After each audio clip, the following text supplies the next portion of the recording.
So I have quite a few data trackers that I want to show you, both teacher and student data trackers. I'm not exactly sure what categories they fall under because I have so many. Data has been such a major component in our school as of late. So I just kind of wanted to go through some of the things that I do utilize within my classroom setting. I love student and teacher data trackers because they help save time, they organize and display information, um, they're a visual for the teacher, the students, and parents, and they also, I believe, increase motivation for students to achieve in the classroom setting.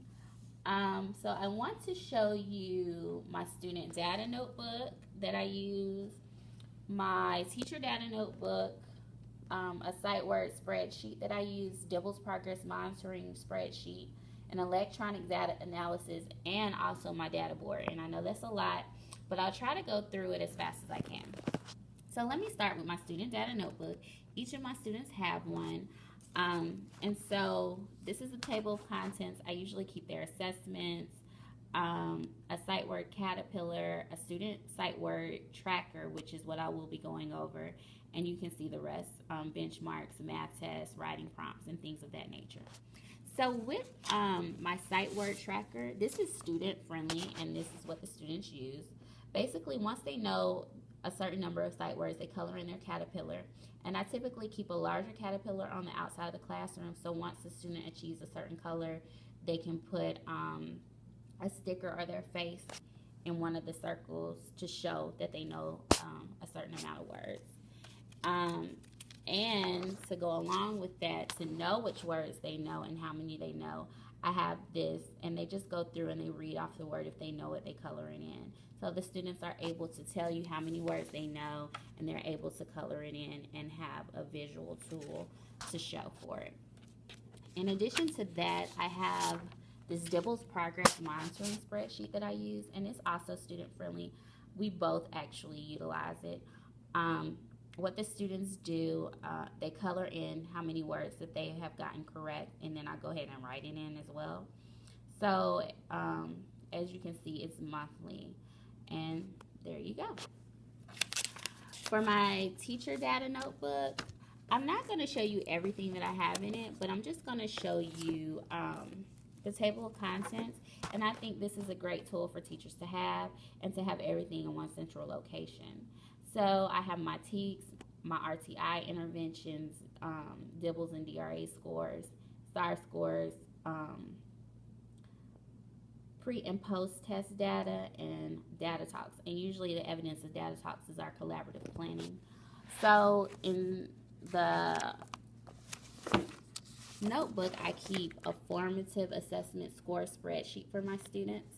And this is, we want to focus on math because we want to bring up our math scores within the school. So that's what this spreadsheet is for. I put the standard, and then I just put how the kids did on the test in general.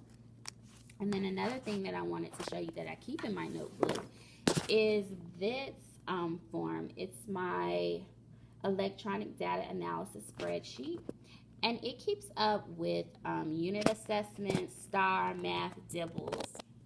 And as you can see, if I scroll up, it has whether the students are on track, who are on watch, who need intervention and urgent intervention. And I put my number of students and where they fall. And then it graphs everything once you put the scores in. So as you can see, this is a great tool for me just to have, and I usually print it out and I update my notebook probably bi-weekly. And it's just great to utilize, and it gives you a baseline, and it shows you just exactly where the students are.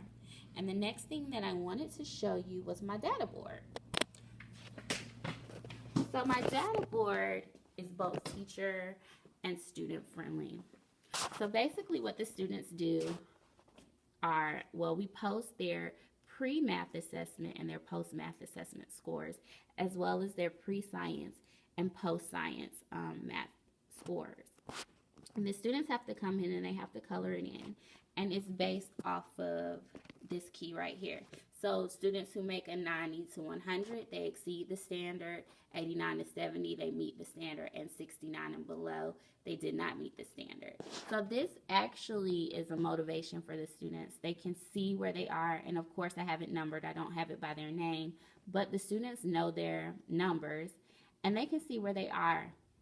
And I love it because when the students color it in, some of them really get upset that they're in the blue and not in the green. And blue is still, I think, it's pretty decent. I mean, an 89 to 80 is a B.